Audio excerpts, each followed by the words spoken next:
让先锋部队撤回来吧，这么打下去，会耗死人的。怕死吗？太孙在先锋部队里，只有战死的朱家人，没有逃回来的。五军营压上。五军营，重点压上！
太孙，太孙，太孙，太孙。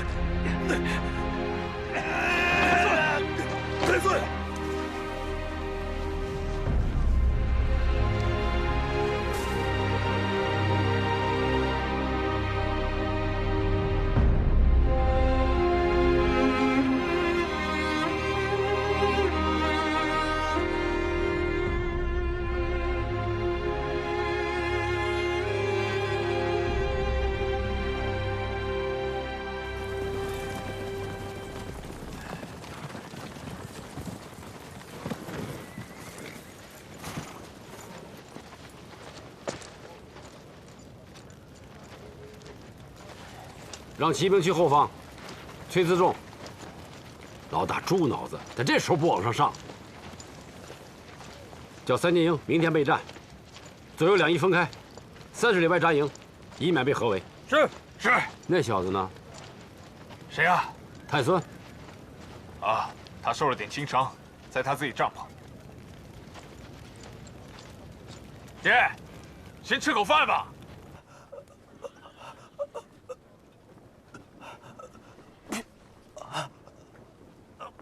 下辈子，我让你亲手杀了我。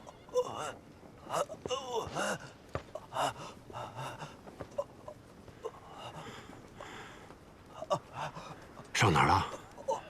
啊？右肩碍事吗？还能握刀。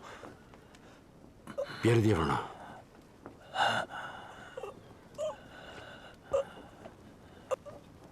是他替我挡了一枪，要不然躺在这儿的人就是我。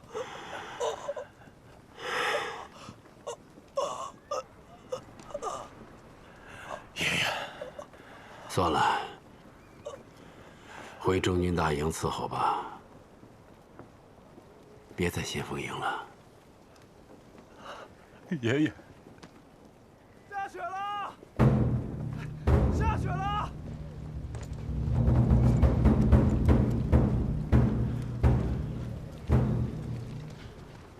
爷爷，不妨事，一直在晕。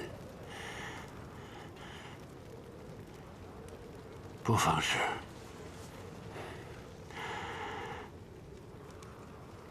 不要对别人讲。知道了。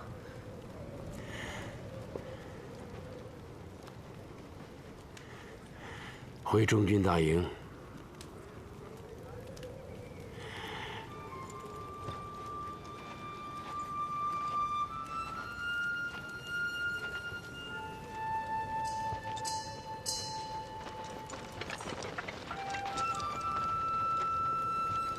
别再说退兵的事了，爷爷不会输的。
姐姐，这我可对不住你了，我是无量树。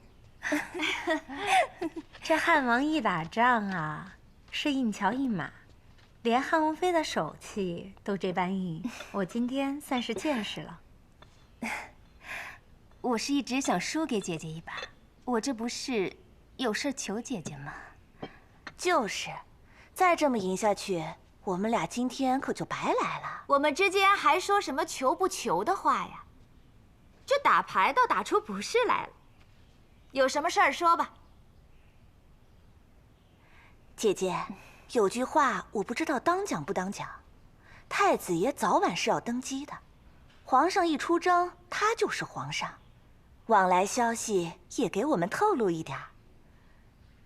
听说太子爷把兵部搬到家里来，内阁大臣也在太子府办公，那这不就是整个朝廷了吗？姐姐，您可真有福气，你也得可怜可怜我们俩，伸着脖子巴巴的看，连个信儿都得不着。太子爷办公的时候，我们谁有胆子问啊？您这么说，可是难为我们太子妃了。你从来都不问是吗？这是太子府的规矩。太子妃不问，那是因为太子好好在家里待着呢。你不问就不对了。你刚刚嫁给太孙，他在战场上风霜雪雨，是死是活，你都不问，是何居心？哎呀，就别为难这些小辈了。你们说吧，想知道什么？如果想问赵王和汉王的安危呢，那是一定没事儿的。这么大的事儿，太子哪敢瞒呢？但是想知道军情机密、部队调度，还有后勤供给，那我可真不知道啊。关键是听不懂啊。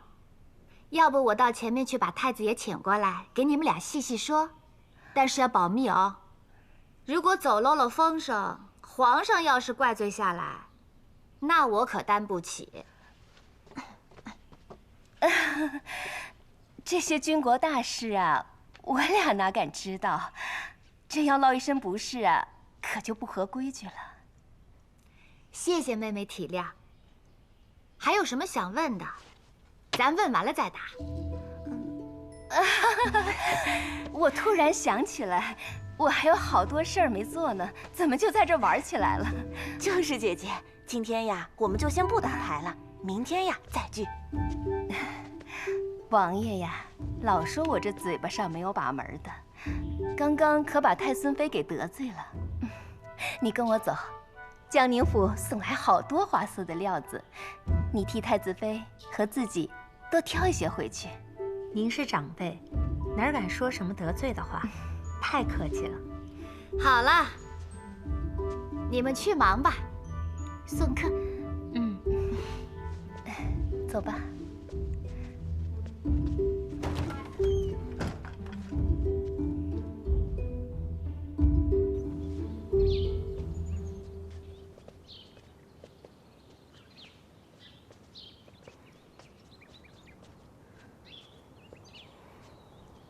晚上到府里来。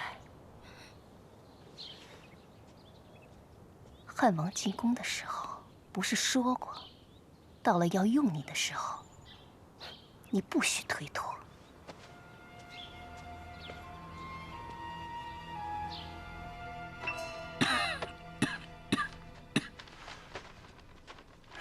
为辎重调整路线时，报兵部明军辎重。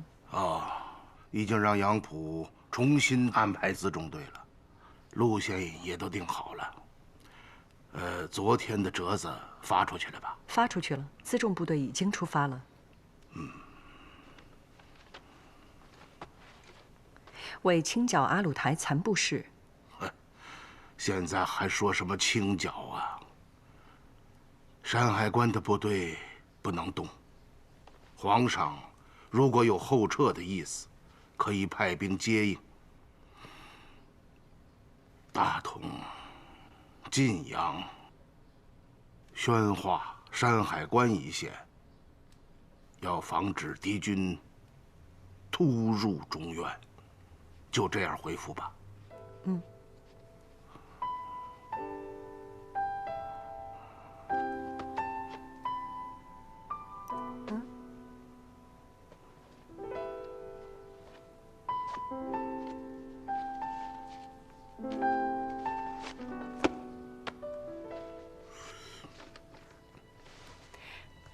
他孙写信回来了。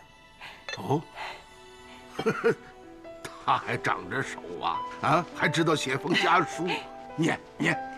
父亲大人台下，儿朱瞻基3拜，并问候母亲安好。你跟他说，他娘天天骂他，出去快1年了，连封信都不写。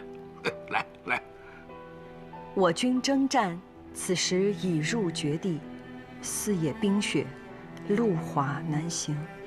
敌军虽伤亡甚重，犹自袭扰不休。皇上不听后撤之言，仍寻机决战。眩晕之症日渐严重，颇为忧心。愿父亲大人多以家国大义晓之，营中诸将相对叹息，束手无策。此事切主切主。而朱瞻基寇上。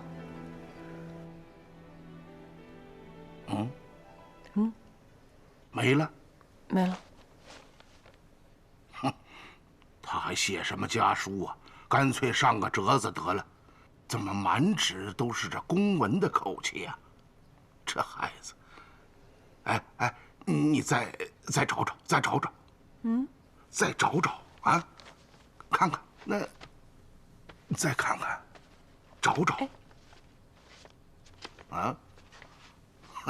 我就说嘛，这孩子不会就写这么点儿的，快念，快念啊！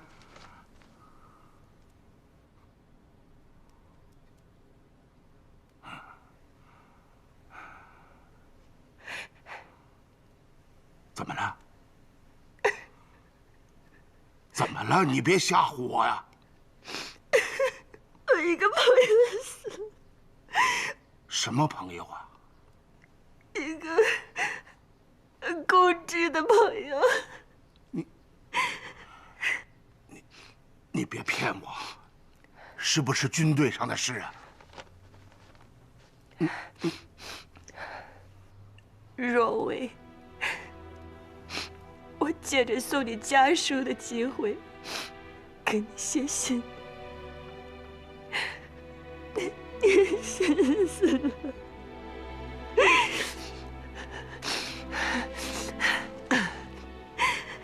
替我挡了一枪，我救他回来，营中无恙，他伤势有重，我把他埋在克鲁伦河旁边的山上。死去的大明将士都在那里，那里勇士很多，他会叫他好朋友的。此时他们应该在地府里大吃大喝，这是你的前尘往事，我不能不告诉你，你也不必恨我。这场仗凶险万分，如果我回不来了，也许是件好事。将来我们再遇上，必是另外一番面目。恕不尽言，愿你一切安好。回不来了。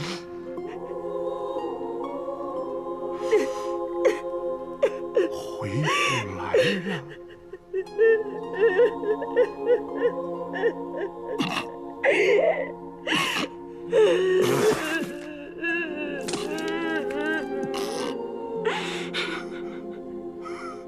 回不来了。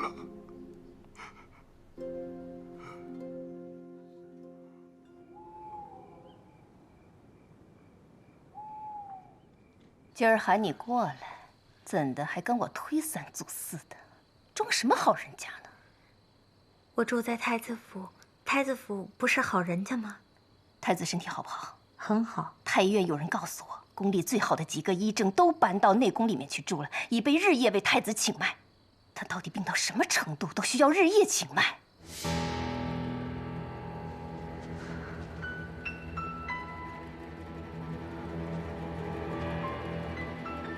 你实话实说，不是我要知道，是汉王要知道。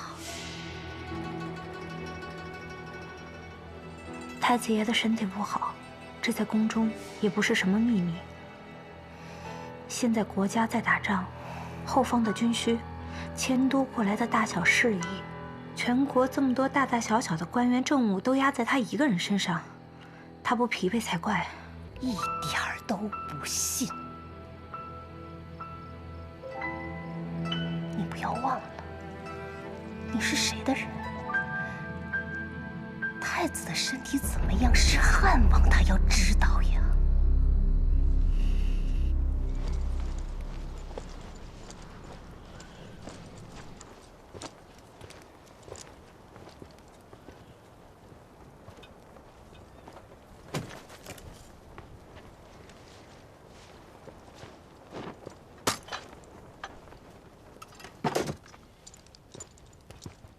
哎，先出去。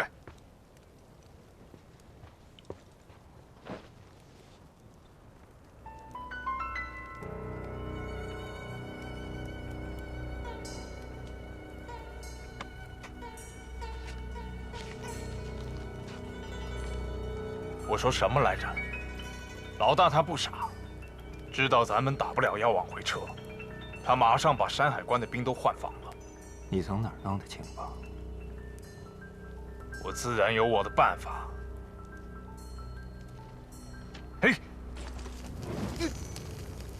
老三，二哥，何止山海关，宣化、大同、晋阳都换了驻军，未得太子爷手书命令，匹马不得入关。二哥，我说你不如老大明白事儿吧，你还真就不如他。你拿着这些情报想干嘛？他摆明要造反。他敢吗？皇上率领全国的精锐，眨眼的功夫回去就灭了他。他这是在提防你呢，怕你私自带兵挥师入关。监国嘛，帮皇上看家有什么不对？调换个军队算个屁呀！就你有渠道搞到后方的情报，皇上的锦衣卫是吃干饭的，我是吃干饭的。王爷让我问你，你跟他说，你呀得罪我了。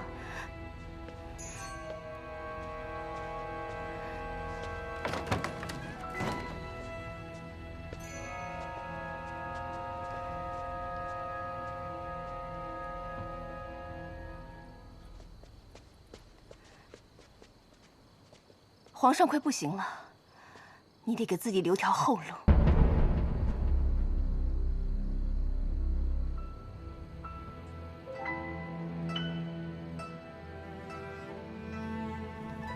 二哥，你给我透个底，你到底是怎么想的？爹现在这个样子，就算平平安安的回去，也没能力折腾换太子的事儿了。他把朱瞻基那小子带在身边，明摆着就是跟大家说，要扶太孙上来。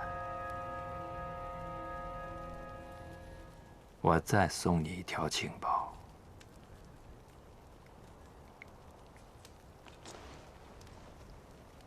太子的身体只在朝夕了。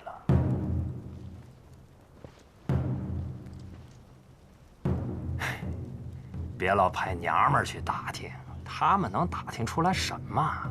真心对你好的还是你弟弟。老三，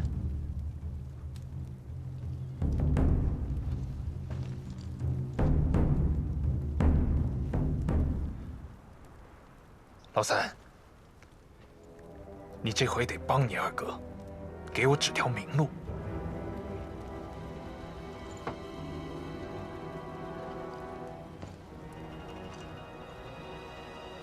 你要是看不上你二哥，你自己上也行。我捧你上来，是为了保咱们自己的命。记住，将来千万别拿兄弟开刀。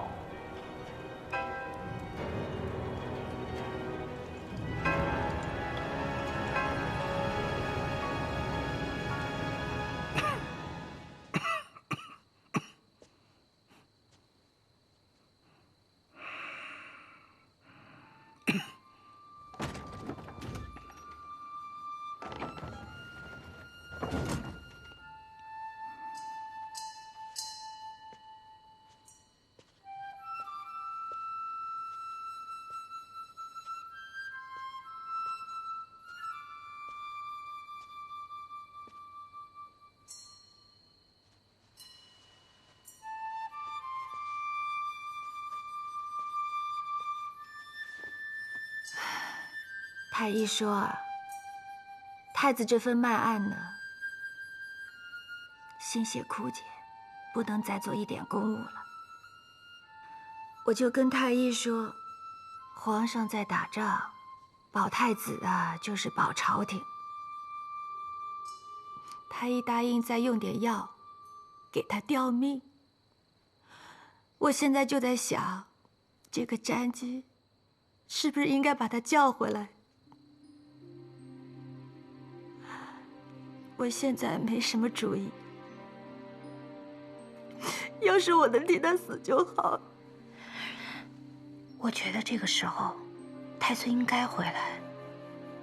太子爷的身体要真有个三长两短，我们三个怎么向皇上交代，怎么向太孙交代？我也是这么想。可是现在皇上打仗打得那么苦，把詹基叫回来，皇上怎么想啊？其他的人都怎么想啊？哦，太子的命是命，皇上的命就不是命。我也跟太子说了，他也不同意，他要替儿子争面子。太子爷病重，朝野上下还没有人知道。那我们是不是应该先派人送军报去给太孙和皇上那儿呢？他的家书里不是说，希望太子爷能够想办法力荐皇上停战撤军，这不就是一个好理由吗？这样好啊。可是太子他要是不同意怎么办呢？我做太子爷的记事不久，但是他的秉性，我还是知道一些的。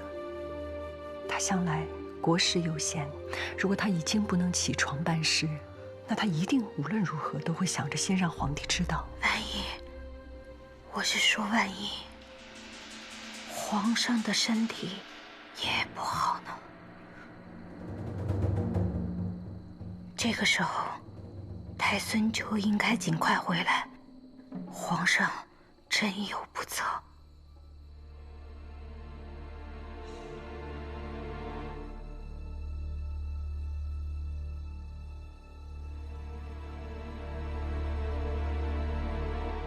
太孙可以在北京早早继位。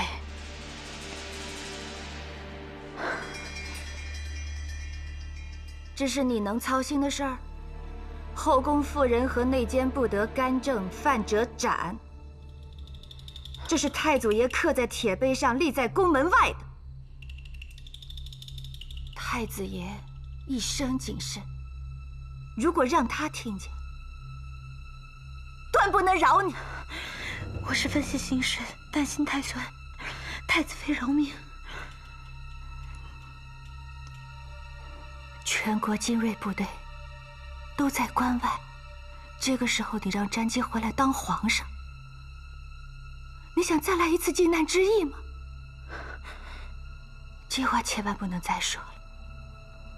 太子爷这辈子谨慎守城，怎么就来了一个胆大妄为、满口胡沁的太孙妃？要让外人听见，我们全家被你害死了。我是情急之下，太子妃恕罪。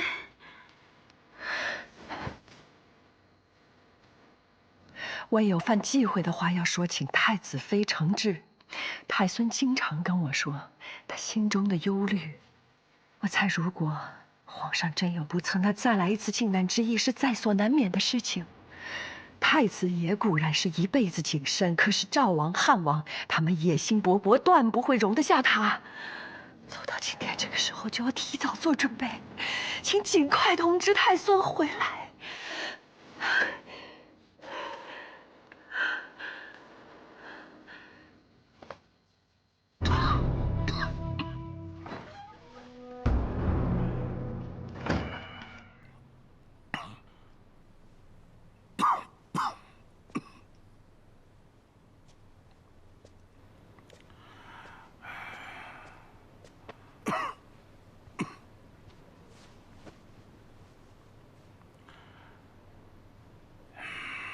太医说呀，身体好着呢，就是这些日子太累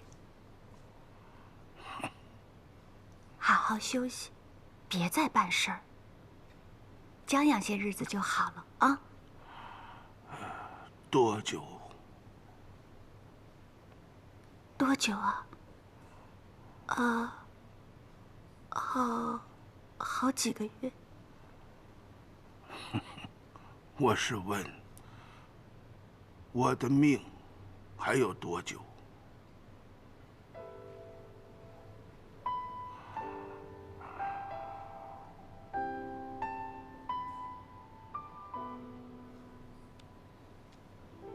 我知道你想说什么，我是怕坚持不到皇上回来了。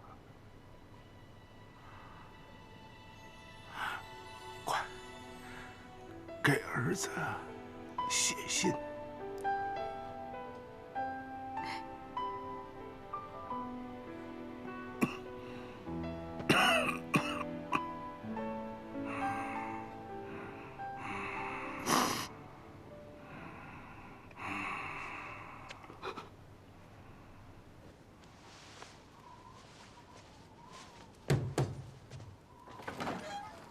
太孙妃，叶秋，出去吧，把门带上。你不累呀？这一天下来，我的骨头缝都疼。要是再来一次靖难之役，你打算怎么办？怎么又提这事儿？太子爷知道，太子妃知道，你知道，我知道，偏偏我说一句，就成了天大的罪过。好了。太子爷都病重了，一家人又到这关头，说句重话，你又何必计较，是不是？我不计较，正是因为一家人，我才要告诉你。哎，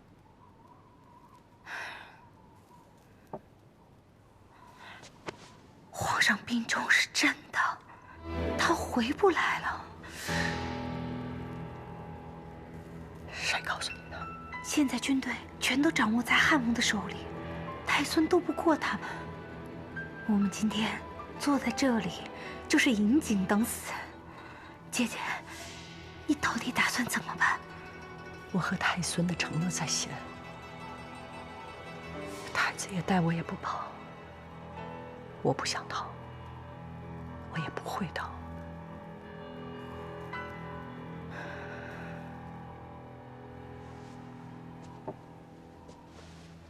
曼音。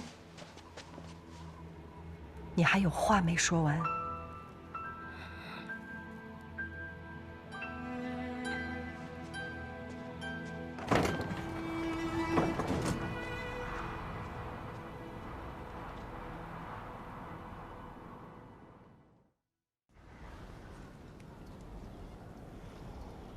现在两军相持，时间太久了。我们的补给还有多少？不足半月。这些天风雪太大了，2个辎重队上不来，药品和饲料奇缺。他们也奇缺，主要是马哈木这个贼头，学了我大明的兵法，竟然把2大营犄角相对，瓦剌部居中策应。他把地形优势发挥到了极致。他们现在就跟王八一样，躲在壳里不出来。可是下雪养弓实在是太难。可惜炮兵太远，要不然可以用炮击他出来交战。只要他肯出营，我和老二的骑兵再血战一场，就能把他的士气打垮。炮是有轮子的。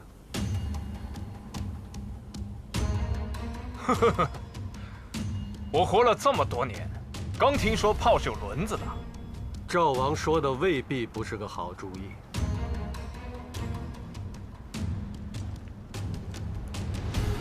爷爷，大炮阵地不可轻动啊！单是安放炮位、挪动炮弹，就不知道要耗费多少人力。万一根基一动，敌军的骑兵很容易穿插。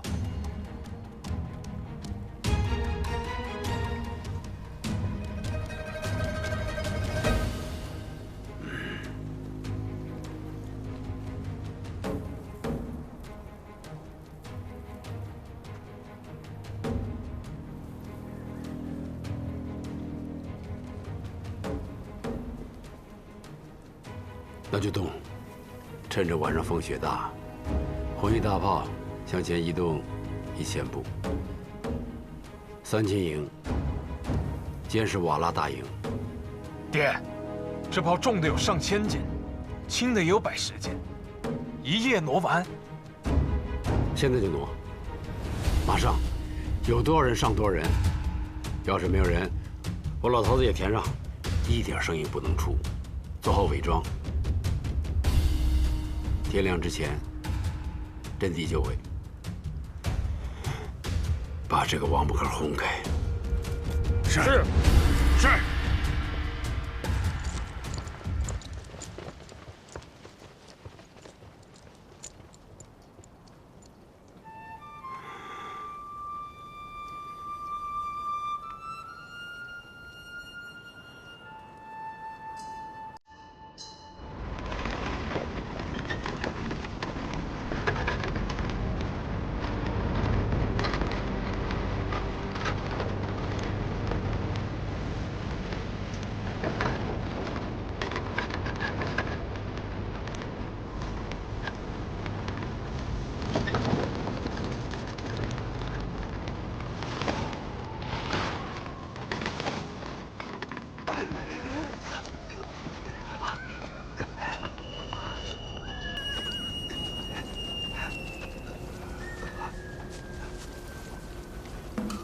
爷爷，咱们回帐篷，这儿不是瓦剌大营，鞑靼人胆子小的像个兔子。兔子有什么好怕的？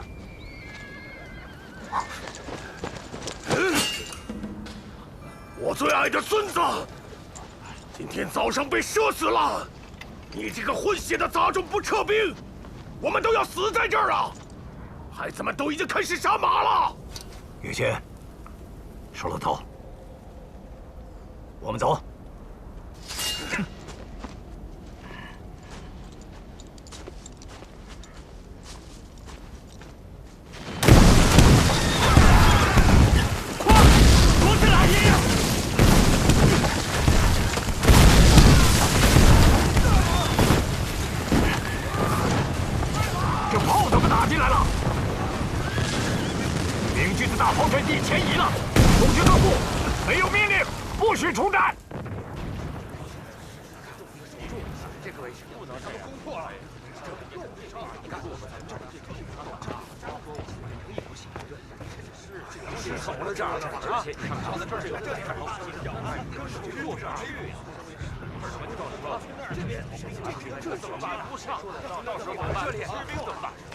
皇上，瓦剌军往山上退，拒不出战。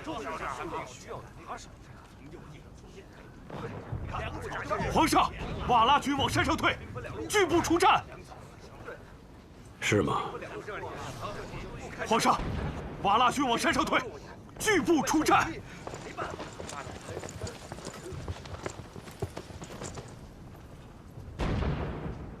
3000营出动，趁他病要他命。任务军营侧营、神机营和弓弩营居中掩护，斩断他的首尾。是。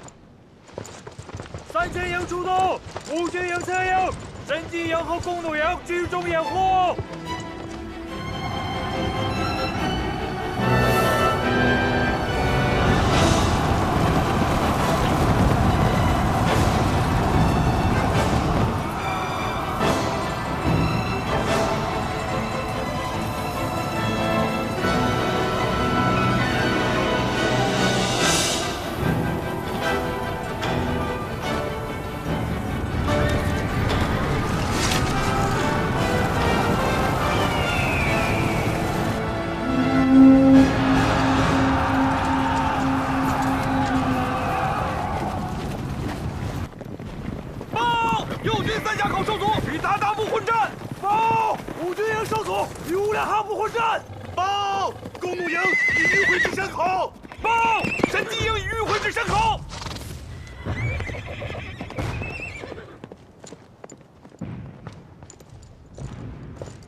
让汉王的军队击破鞑靼，红衣大炮阵地再向前1000步。不可！皇上，大炮阵地白天不能轻动，敌所据我皆在此。红衣大炮是我军进退的屏障，一旦轻动，敌人的伏兵即出。到这个时候了，还有什么伏兵？红衣大炮阵地前进1000步，炮轰敌营。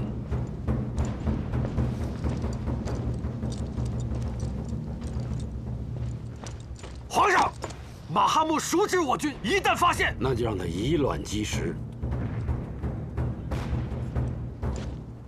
是。让汉王的军队击破鞑靼，红衣大炮军队前进1000步。爷爷，快走吧！不要管我，带着那1万人快逃吧！给瓦剌保留血脉，快走！我不走，就战死的野心！快走！快走！快走啊！对手太狠毒了，我们的士气被打垮了，我们坚持不了多久了。爷爷，快逃吧，给瓦剌保留血脉！快走！爷爷！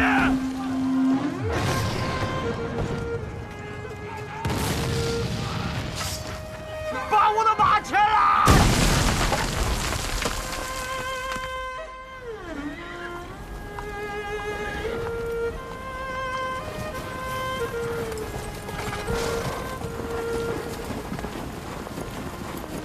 将军，明军前移，红衣大炮的阵地动了。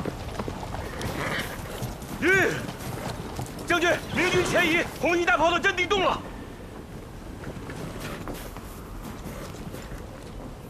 现在明军大营的阵脚松动，千载难逢的好机会，摘下弓箭，跟着我往前冲。要是你冲着冲着，发现回姥姥家了，那他娘的你就死了！冲啊！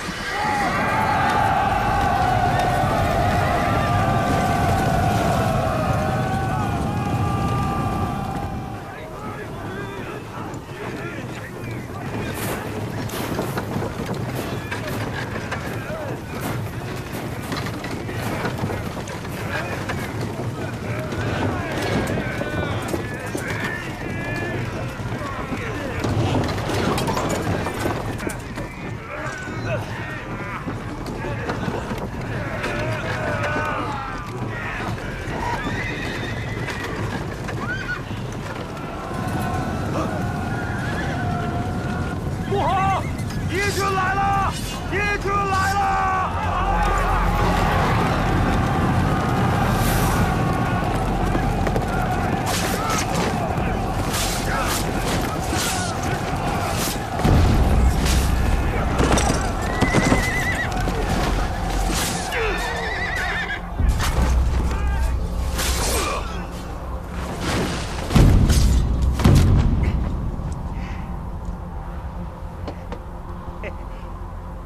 不要管那些炮，前面就是驻地的大营，有胆量的过去跟我闯一闯。上！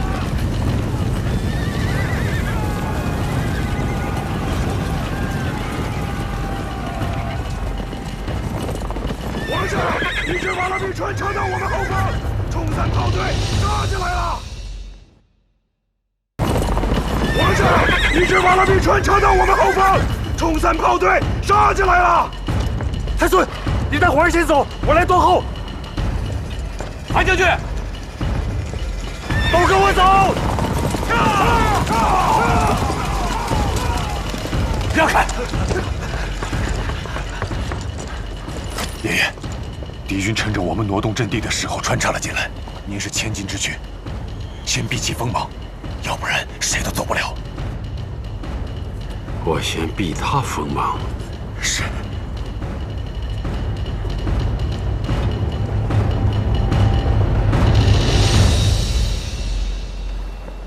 取刀。爷爷，您不能再固执了。您是大军的统帅，不能在这个时候跟他们较一时的长短呐！举刀！来人，皇帝移驾！是。我说你听见没有？举刀！走！放开我！骑兵营上山。是。传令兵，在！再给我调15个火铳手。还有，告诉樊中将军，只要他还能喘息，速速与我合兵。是。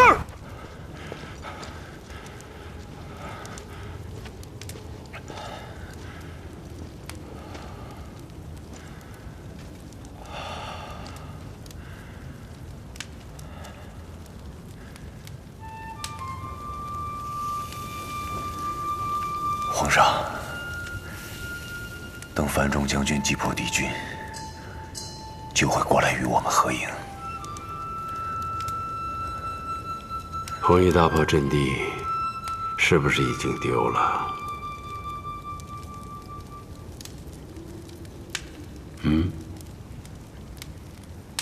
敌军的骑兵冲破我炮兵阵地，率军的就是叶先。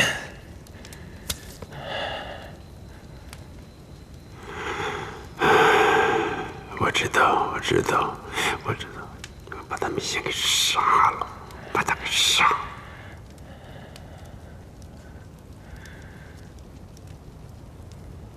叫于谦进来。是。传于谦。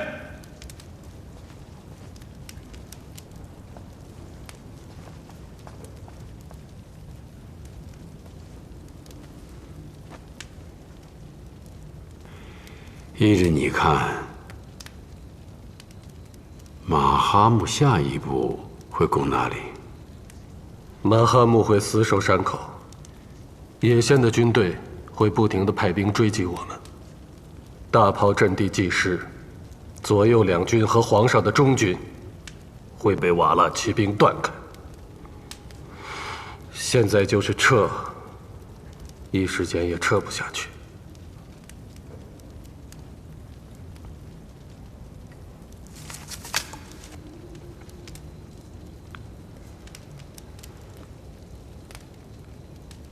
如果我和左右军继续合兵，皇上，继续合兵越陷越深。一旦他们反包围，军队失了供给，我们就回不去了。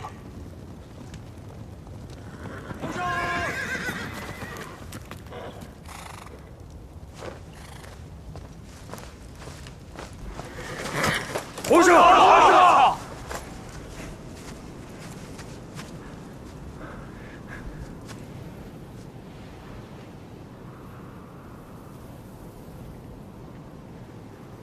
中军还剩多少人？我聚拢了不到1万人，军队都被冲散了，正在收容。汉王呢？赵王呢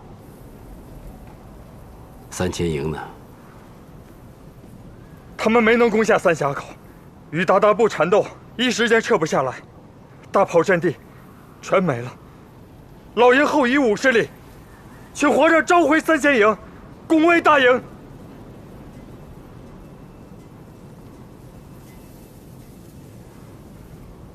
不能合营，可能会被反包围。左右两翼被切断，那合营还来不及了。收容军队，重整兵马，还有机会能赢。太阳不能退。告诉3000营，不得后退半步，全力攻敌。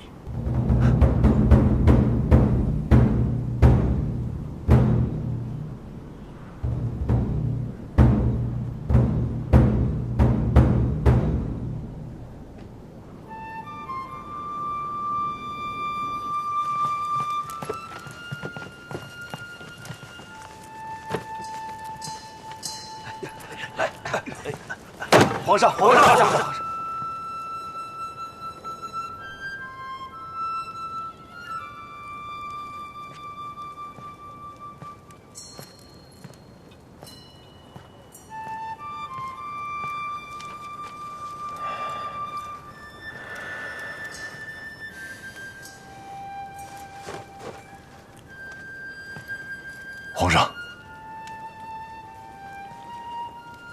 丢什么东西了？回皇上话，丢了一些来往的奏折、地图、沙盘，还有一些士兵的花名册。金银细软倒是一点没丢。来，坐吧。是。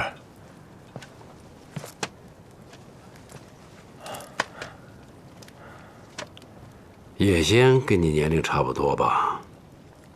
是。这是个劲敌啊！这帐篷里这么多金银器不动，拿走的都是对打仗有用的东西。啊，我冒失了，给大明朝留了这么一个祸害。爷爷，你高看他了。他们不过是钻了我们阵地的空子。再说了，打仗嘛，总有输赢啊。这个我知道，不用你说。是。今天樊中让我召回3000营，呵呵，话到嘴边上了，他不敢说。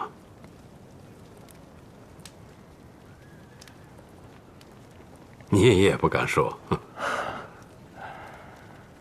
爷爷是大军的统帅，我该说的话，之前都说过了。爷爷一声令下，大不了我把命拼了就是。樊中也做此想。那就好。爷爷，您先歇着，我去巡营，安顿完毕，我再回来。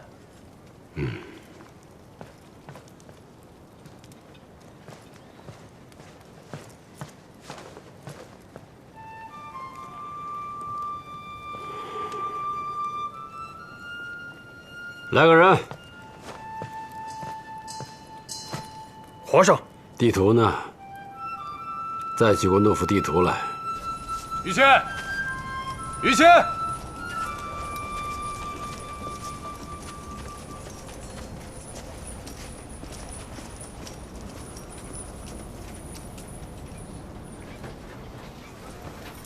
今天这个局面，谁都不想看见。你也深知皇上的脾气。我现在急需扳回一点战局，好劝皇上退兵。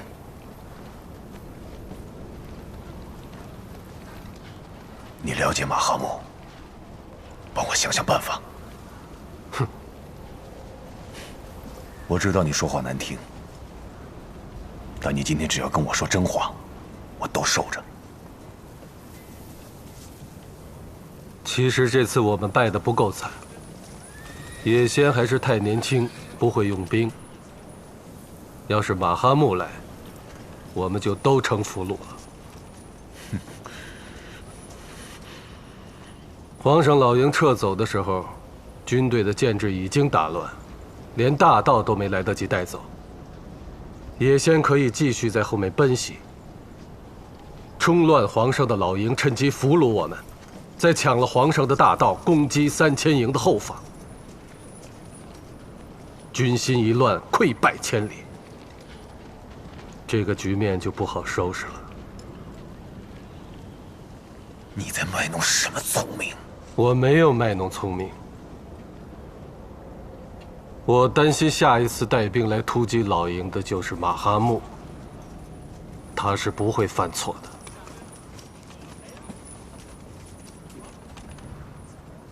以现在这种形势，撤不下来了。马哈木会借助地形处处接击，我们能不能走到山海关都难讲。现在红衣大炮被野仙毁了，大营和左右2翼被切断。我要是马哈木，再僵持几天，就可以全面反攻了。现在不是谈论怎么打赢的事情。战机早就错过了，兵家算兵，多算胜少算。太孙应该赶紧护送皇上回京，军队不要撤，留下来和马哈木周旋，这样才能保住根本。否则， 60万大军有去无回，皇上失陷在战争之地，那才是百死莫赎的大错。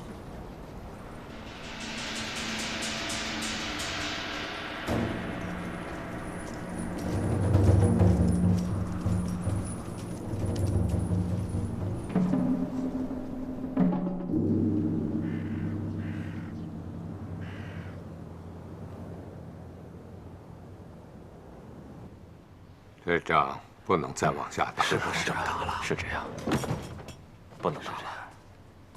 哎，他怎么来了？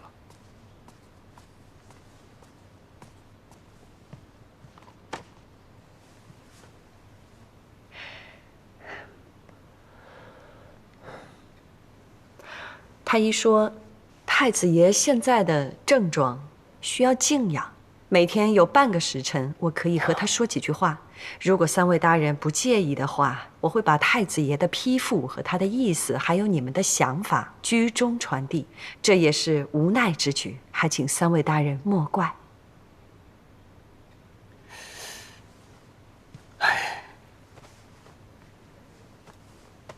请问太孙嫔，这些折子，太子爷既然起不了床，他是如何批复的？我把折子看完了，再用简单的几句话讲完，再揣摩太子爷的意思批复。太子爷点头或是摇头，签名是我模仿的。这将来要是问起来，恐怕有些不合规矩吧？是啊，是不合规矩。现在国难当头，如果3位大人想要做事合规矩，那就应该带着6部官员马上去草原上找皇上。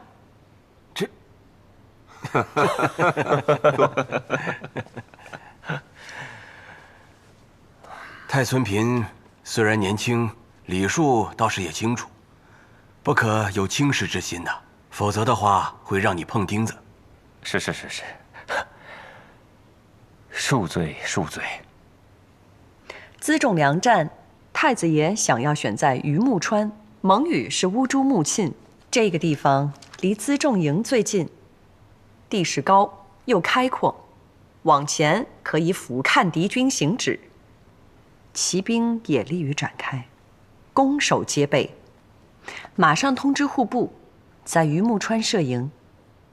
从山海关和北京驻防的被窝兵选2万精锐，去榆木川接应皇上，镇守辎重。你去办吧。是。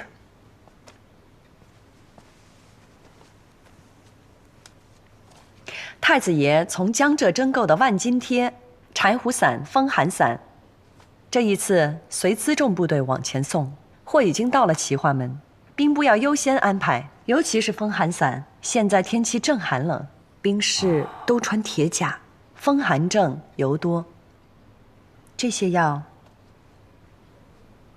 要加以保护。遵命。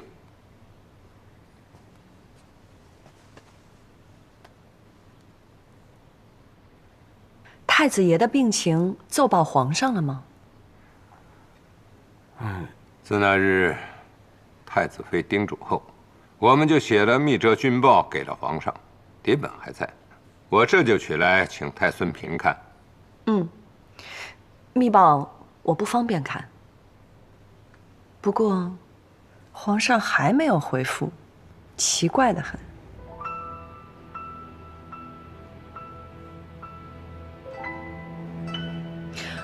我问过太子爷的意思，用我的名义给太孙写了一封家书。我不管你们用什么方法，600里加急送出去。是。这密折向来到了就看，怎么皇上没回复啊？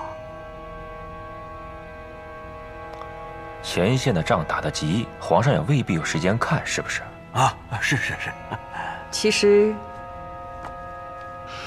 你们也不用安慰，太子爷猜这次是打了败仗，所以不方便放太孙回来。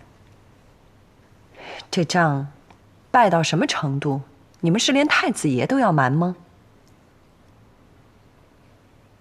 红衣大炮阵地被端了，左右两军和敌人焦灼着。有军报吗？军报上写的全都是这件事，我们怕影响太子爷的身体，不敢送。说的也有道理。那我就先选些闲话说给太子听，你们把军报先给我，我等太子爷精神头好点儿，缓缓地说给他。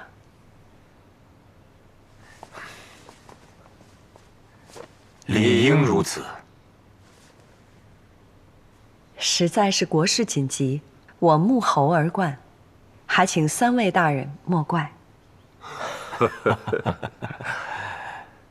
他日太孙登基，有你这样明事理的嫔妃辅佐，我们深感庆幸。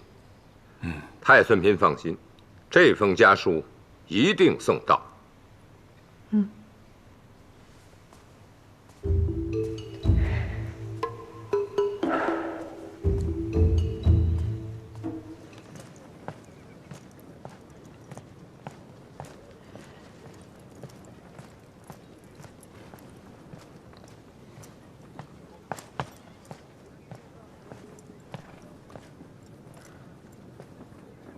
皇上，皇上，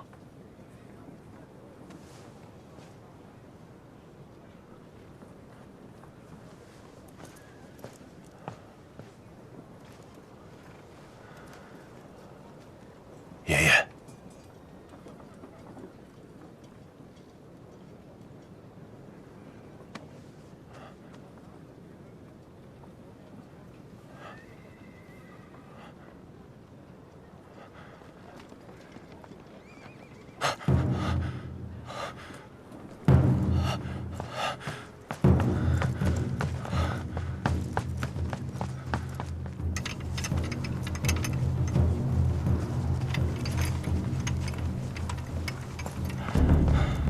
去请军医官，就说我得了风寒，让他过来看看。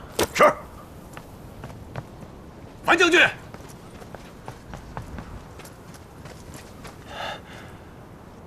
皇上龙体欠安，未经你我许可，不得让任何人进出大帐。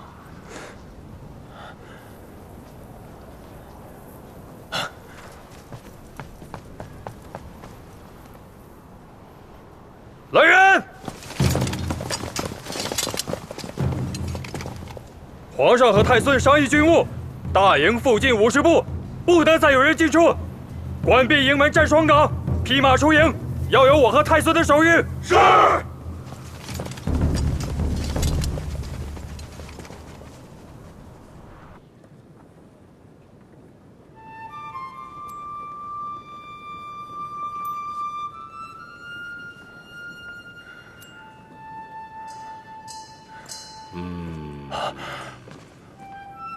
爷爷，爷爷，是我。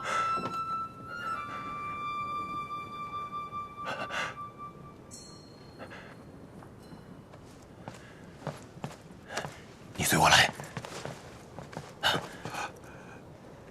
皇上的身体到底怎么回事？太孙，皇上是心悸，心事过重，亏了元气，血不能归心。说些我能听得懂的。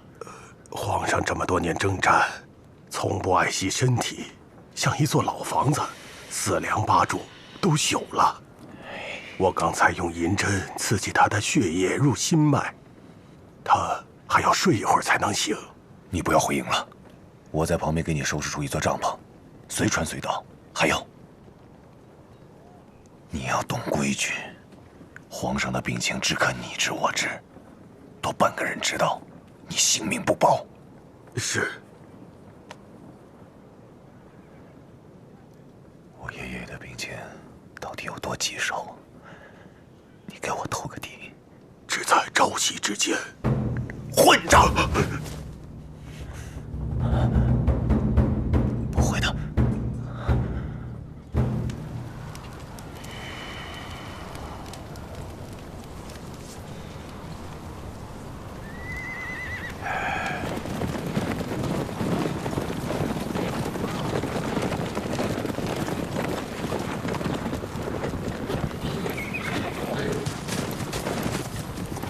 老二，你的兵怎么都在这儿躺尸啊？让我傻小子一样带兵往上冲。你才躺尸呢！下雪天让我养弓，这仗我可不会打，我也没见你攻啊。老头子不让我们撤，就这么大雪天的跟人家死扛。一起去大营。把我的马牵过来，挑50个能打的跟着我。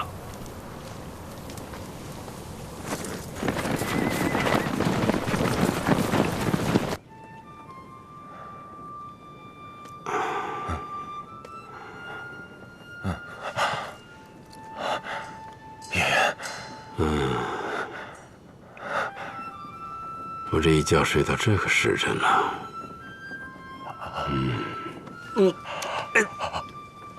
爷爷，爷爷快躺下。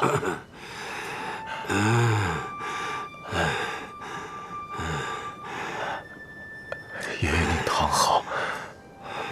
医官说，您有些血不归心，要好生休息。出师未捷身先死，常使英雄泪满襟。别说这些不祥的话，您就是太累了。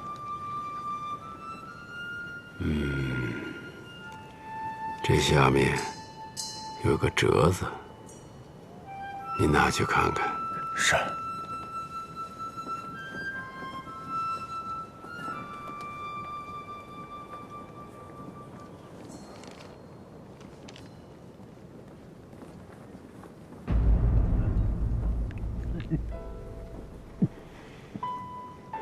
你别怨我，你爹病重，折子到了好几天了，我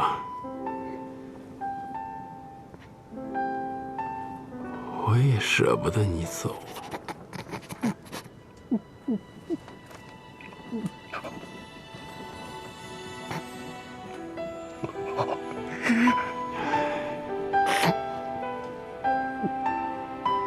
咱回家吧。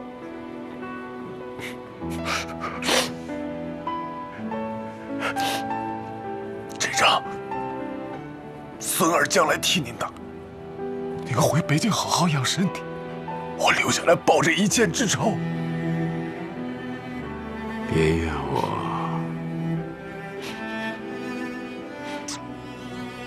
接到折子，这10天我都不能安眠。明明困得很，一沾枕头就醒醒。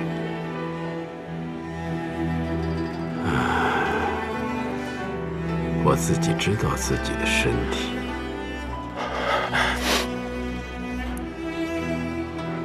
我是怕我撤不回去了。爷爷，你爹写了密折。军队换防，一进山海关，都是忠于你的军队。太子爷，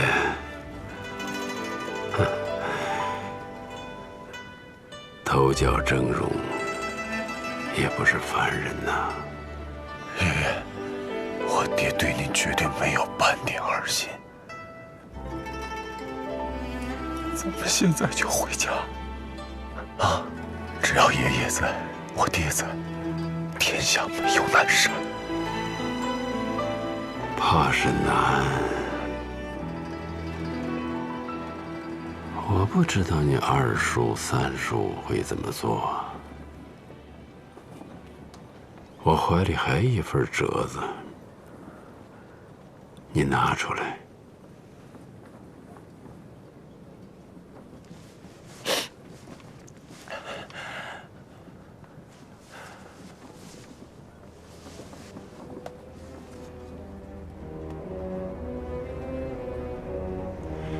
念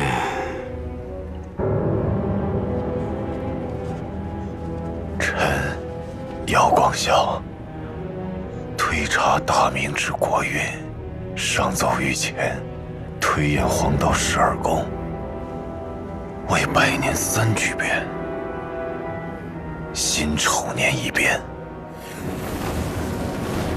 飞龙在天，太子俱亡，刀斧江山于陛下。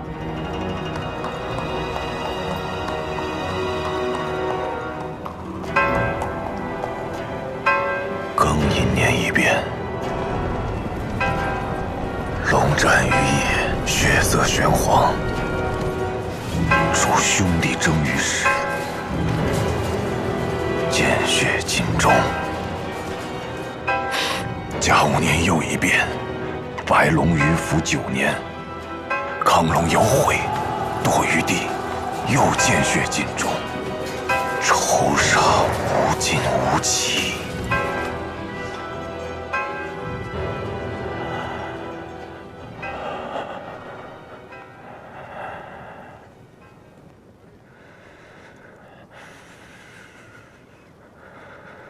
你留着吧，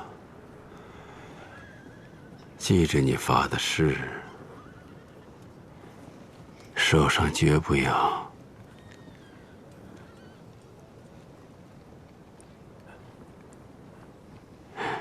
沾朱家人的血。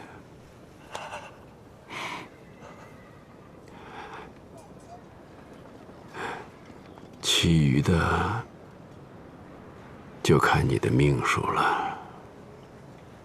这份折子，你留好给儿孙，让他们也发下毒誓来。是。皇上和太孙商量什么军务呢？左右军都在雪地里熬着，还不知道怎么办呢。滚进来吧。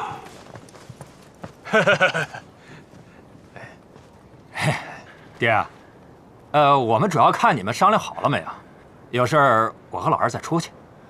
左右翼军队怎么攻到现在，连个山都拿不下来，还有脸嚷嚷？爹，雪地养弓实在是强人所难啊！那些瓦剌人射的箭又准，没必要拿3000营这么耗啊！等雪一停，我马上带队上去把他们给灭了。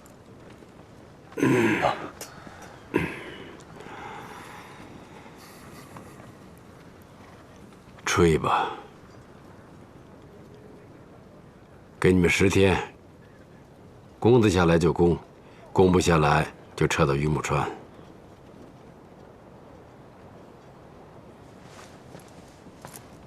太子爷发话了，再打不给钱了。老老实实回去吧。我们在前线卖命，啊，他在后面指指戳戳。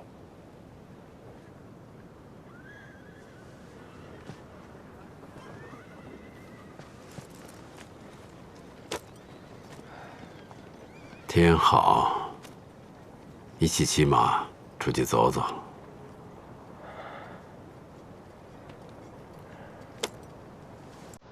是。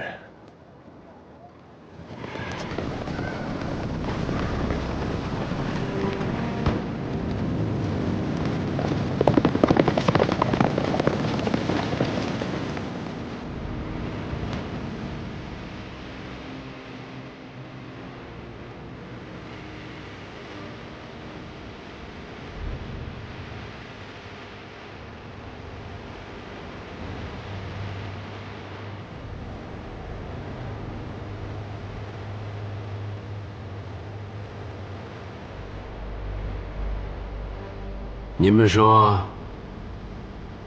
天尽头那座山是哪里？那儿应该就是狼居胥山，当地人叫海尔汗。当年霍去病封狼居胥就是在那儿。那天尽头那座山以外呢？这么远的地方，我也没去过。人生真短，如此江山，岂不让人留恋？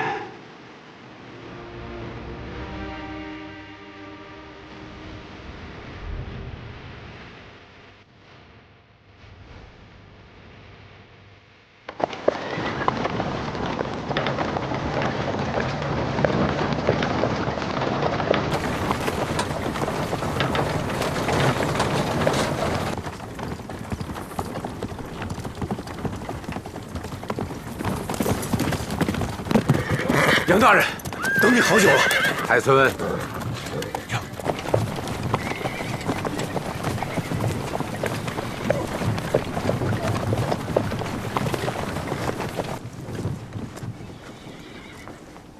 奏禀皇上，杨大人到了。再等等，皇上醒了宣你。啊。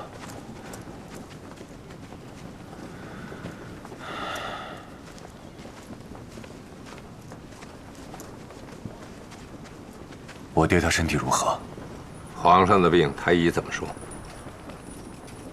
啊，恕我冒昧了。太子爷的病总算是稳定下来了。太医用针刺配合着参汤入血，把一线生机吊了起来。现在时睡时醒，精神好的时候还能说说话，写字和看折子是不行了。太医说，如果没有大的刺激，可延2年之期。现在的当务之急是赶紧让皇上回北京去看病。这儿的药物和医官都不是最好的，万一有个闪失，我劝过他很多次，他都不听。哎呀，汉王和赵王的3000营、5军营撤下来就晚了。我知道。我这次带了2万备货兵，大将是太子府出来的，我已经和他谈过，可效死命。皇上召见杨阁老。哦。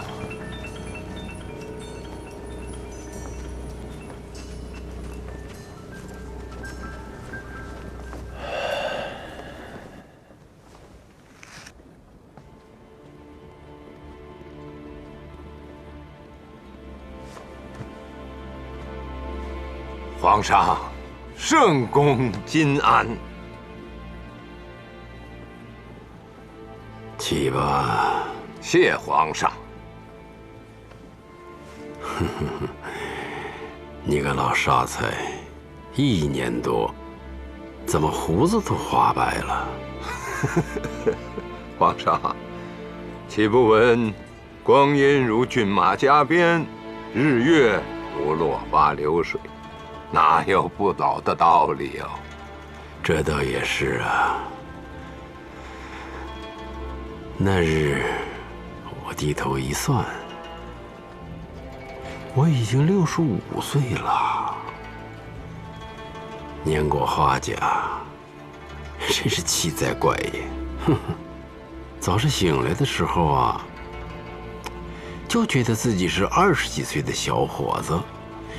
能开5弹弓，用60斤大刀劈重甲，血战3天3夜回来，睡大觉，吃10张饼，10斤羊肉。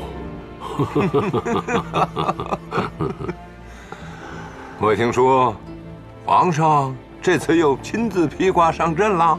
撤退的时候，我连杀2阵，马哈木像条老狗一样。连面都没敢露，夹着尾巴逃了。重创瓦剌，你说，以我这个年龄，上马杀敌，下马治国，古今往来，哪个帝王比得了我？这个自然无人能及呀。皇上春秋鼎盛，还需要好好养养身体。底下的儿孙都长成了，风霜雪雨也要分给别人一些。唉，回不去了。走到帐篷门口就没力气了，一动就晕，如利刃刺心。医官说我是风前烛，雨里灯，雨里灯。这次叫你来，有大事托付。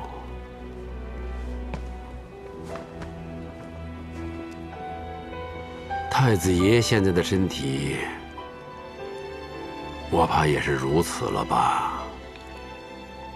回皇上话，太医诊断如无大事，太子爷应该还有2年之期。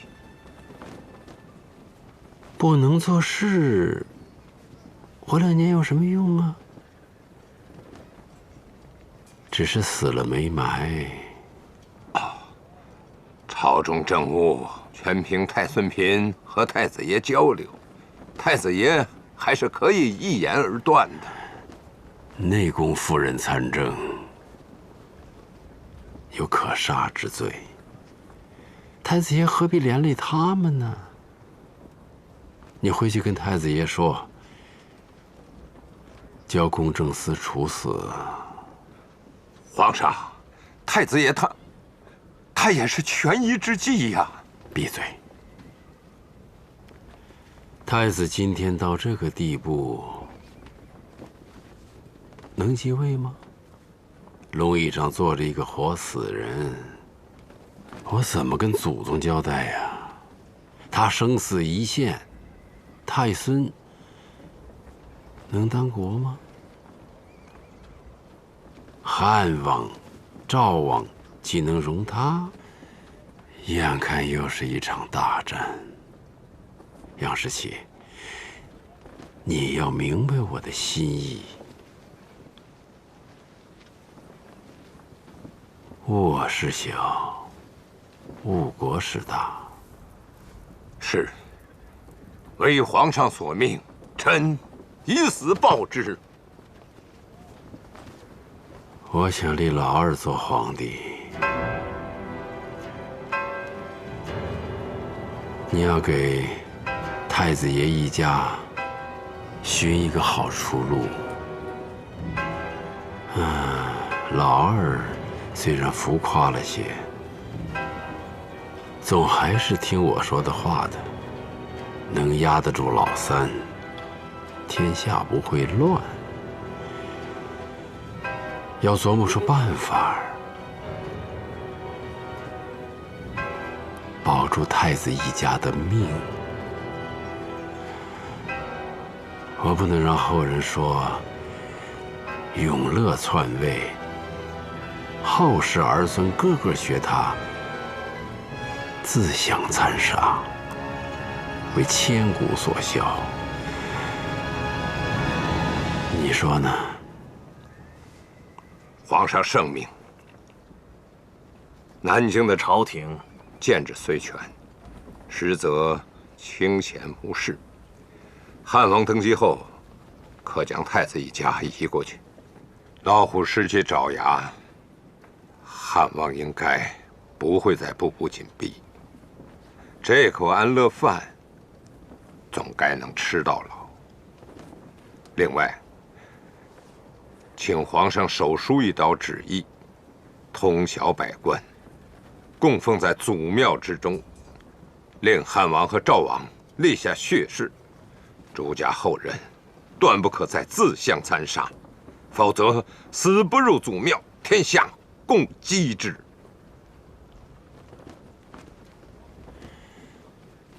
这是最切实的办法。你写到折子上来。遵旨。